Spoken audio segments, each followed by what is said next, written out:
If you're a cat owner, you already know you love them. But are we sure they know it? Today, we are diving deep into the secret language of cats so we can finally decode those subtle, often missed signals they're sending us every single day. It seems like a pretty simple question, right? But what if our very human ways of showing affection, the hugs, the direct eye contact, what if all of that is getting completely lost in translation? Because here's the thing, cats just don't measure love the way we humans do.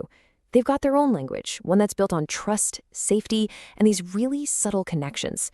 And today, we're going to learn how to speak it. So first up, we have to ask ourselves, are we accidentally speaking the wrong language entirely? Let's figure out how to bridge that communication gap and unlock a bond that's way, way deeper. Okay, so let's start by decoding their language of connection. We're going to focus on the quiet, easy-to-miss signals they use to talk to us every single day. Let's start with a big one, the slow blink. I'm sure you've seen this.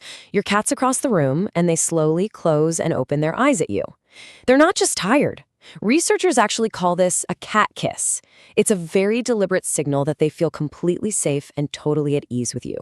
Now, our human instinct might be to stare lovingly right back into their eyes. But in the cat world, a direct, unblinking stare is basically a challenge. It's a threat. The right way to respond is to mirror their slow blink. In fact, a study from the University of Sussex found that cats are way more likely to approach a person who slow blinks back at them. You're literally telling them in their own language, hey, I trust you too. Okay, next up. Have you ever noticed how your cat just wants to be near you, but not necessarily on you? Well, there's a name for that. It's called parallel presence. And it's this simple, really powerful act of just sharing a space without demanding any physical interaction.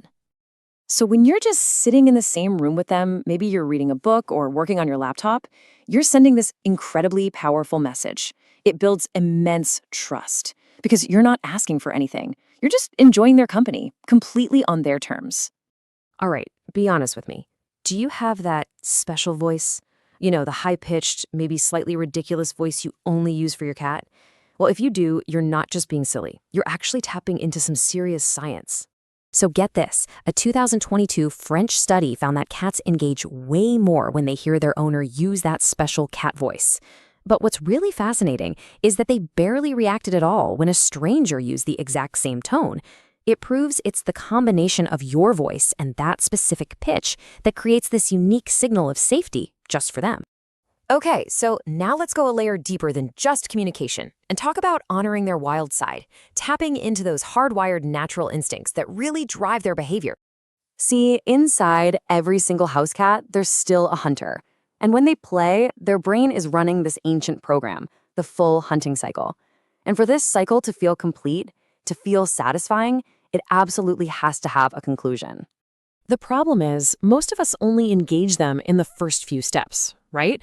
We wiggle the laser pointer or a feather wand, they chase it, and then we just put it away. For a cat, that's like watching a movie that cuts off right before the big finale. It just leaves them unsatisfied and full of all this pent-up energy. So how do we fix this? It's actually super simple. You complete the cycle. At the end of every single playtime, let them catch the toy. Let them kill it. And then right after, give them a small treat to complete that final eat phase. This gives them that deep, satisfying conclusion and leads to a much calmer, happier cat. All right, next instinct, the absolute, non-negotiable need for height. For a cat, being up high isn't just about getting a good view, it's a deep-seated survival instinct. In the wild, height means safety from predators on the ground, and it's the best position to survey their territory. The one who sits highest is the one in control.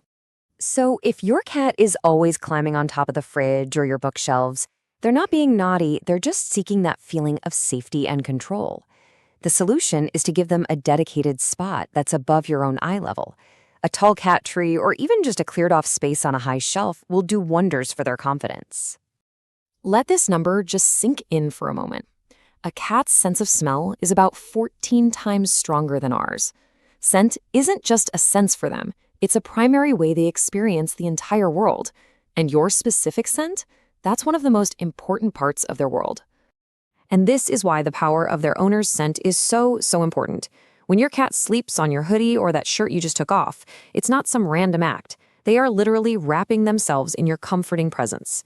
In fact, leaving a worn shirt out for them can be a huge help if they suffer from separation anxiety. Okay, now for the one we've been building up to. This next technique goes beyond simple communication or instinct. It actually taps into a cat's earliest, most powerful memories of being cared for. Just think about this for a second. What if you could make your cat feel the exact same safety and love they felt as a tiny kitten with their mother? Well, there's a way, and it's surprisingly simple. All you need is a clean, soft toothbrush. You just dampen it slightly with a little bit of water and use these gentle, slow strokes on their head and their cheeks. You are perfectly mimicking the feeling of a mother cat grooming her kittens.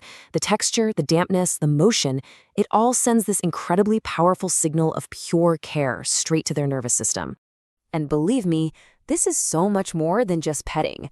You are taking them on a form of emotional time travel, right back to a place of ultimate safety and love. For rescue cats, or cats that have trust issues, this can be an absolutely revolutionary way to rebuild that bond from the ground up. So, what's the big takeaway from all of this? Well, it's more than just a list of tips. It's about a fundamental shift in how we see our entire relationship with our cats. It's all about shifting your mindset. It's moving from simply petting your cat to really understanding the value of quiet presence.